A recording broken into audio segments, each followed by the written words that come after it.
क्या हुआ जब केंद्रीय मंत्री बीच सड़क पर पढ़ने लगे हनुमान चालीसा?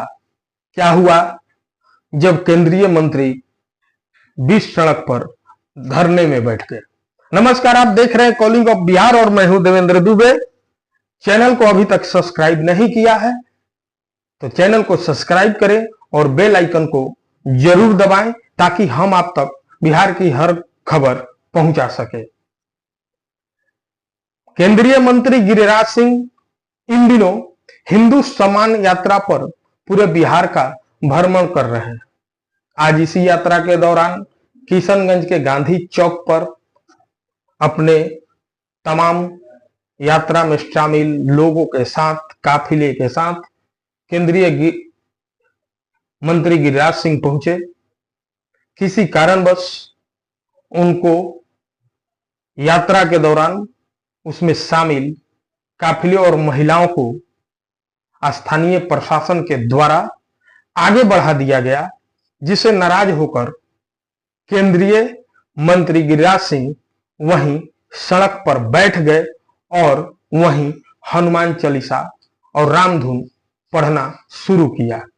आपको बता दें, केंद्रीय मंत्री गिरिराज सिंह यात्रा में शामिल स्वाभिमान रथ के छत पर चढ़ गए और कहा कि जब तक इस काफिले में शामिल तमाम महिलाओं, कार्यकर्ताओं और गाड़ियों को वापस नहीं लाया जाएगा, तब तक मैं आगे नहीं बढ़ूंगा और ये यात्रा भी आगे नहीं बढ़ेगी।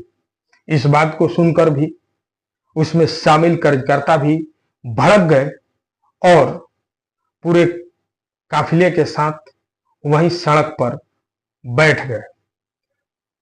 केंद्रीय मंत्री गिरिराज सिंह ने कहा कि जब तक ऐसा नहीं होगा तब तक यहां पर हनुमान चालीसा का पाठ किया जाएगा। इसके बाद सड़क पर बैठे कार्यकर्ता और यात्रा में शामिल केंद्रीय मंत्री आचार्य दीपांकर महाराज ने हनुमान चालीसा का पाठ शुरू कर दिया और वहीं से उन्होंने किशनगंज के डीएम और एसपी को भी फोन पर बात की और हनुमान चालीसा पाठ खत्म होने के कुछ देर बाद काफिले में शामिल महिलाएं, कार्यकर्ता और गाड़ियां वापस आई। उसके बाद ही केंद्रीय मंत्री वहां से भाषण देकर अपना यात्रा समाप्त कर चले गए।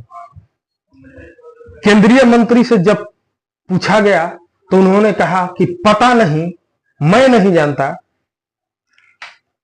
कि वहां ऐसा क्यों किया गया और किसके इशारे पे किया गया।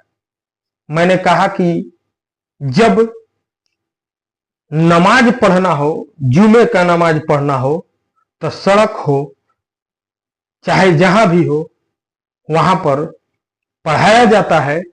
उनको न कोई रोकता है न कोई टोकता है और चुपचाप इस बात को सहन कर लेते हैं।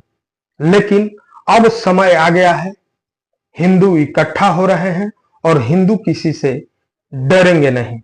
केंद्रीय मंत्री गिरिराज सिंह ने कहा कि अभी तक मैं 5 जिलों का यात्रा करके किशनगंज पहुंचा हूं। मैं दंगा करने वालों में से नहीं हूं, मैं दंगा रोकता हूं और यह हिंदुओं का एक पवित्र यात्रा है, क्योंकि हिंदू कहता है कि सर नहीं, गाड़ी को घर से बनवाइए, नहीं तो हम यहाँ से हटेंगे नहीं। अगर नहीं आती तो मैं यहाँ से हटूंगा नहीं, चाहे मेरी गिरफ्तारी क्यों नहीं हो।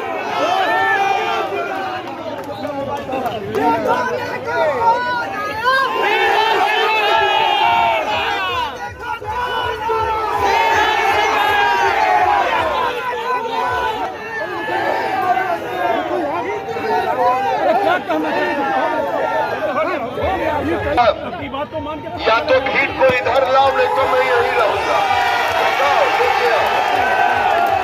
लेके आओ, नहीं तो हम यहीं रहेंगे।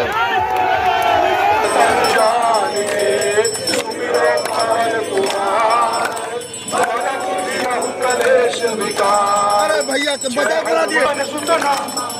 वीर विक्रम बजरंगी कुमति निभा सुमति के अंगी कंचन वदन विहार सुरेशा कानन कुंडल कुंचित केसा हाथ वज्र और गदा विराज कांधे मूंद जनेऊ शंकर सुवन केसरी नंदन तेज प्रताप महाजगवंत विद्यावान गुणी अति चातुर राम काज करिबे को प्रभु चरित सुनिबे को रसिया राम लखन सीता मन बसिया सूक्ष्म रूप धरि सियहि दिखावा विकट रूप धरि रंग जरा भीम रूप धरि असुर सहारे रामचंद्र के काज सवारे लाय संजीवन लखन जियाए श्री रघुवीर हर्ष उठाए रघुपति कीन्ही बहुत बड़ाई सुंदर प्रिय भरत संभाई सहस बदन तुम रोजस गावे अस कहि श्रीपति कंठ लगावे सनकादि ब्रह्मादि मुनीसा नारद सारद सहित जब कुबेर दिगपाल जहान कवि कोविद कोई सकेगा तुम उपकार सुग्रीव ही कीना राम मिलाए राजपद दीना तुमरो मंत्र विभीषण लंकेश्वर भय सब जग जान जुग सहस्त्र जो जन पर भान दिल्योताहि मधुर फल जान प्रभु मुद्रिका मेलि मुख माहि जल दिलांग गए अचरज नाही दुर्गम काज जगत के जेते सुगम अनुग्रह तुमरे देते राम दुआरे तुम रखवारे होत न आज्ञा बिनु पैसारे सब सुख है तुम्हारी सर तुम रक्षक काहू को डर आपन तेज समारो तीनों लोक हाथ देखा भूत पिशाच निकट नहीं आवे महावीर जब नाम सुना नासे रोग हरे सब पीरा संकट से हनुमान छुड़ावे मन क्रम वचन ध्यान जो सब पर राम तपस्वी राजा जिनके काल सगल तुम साजा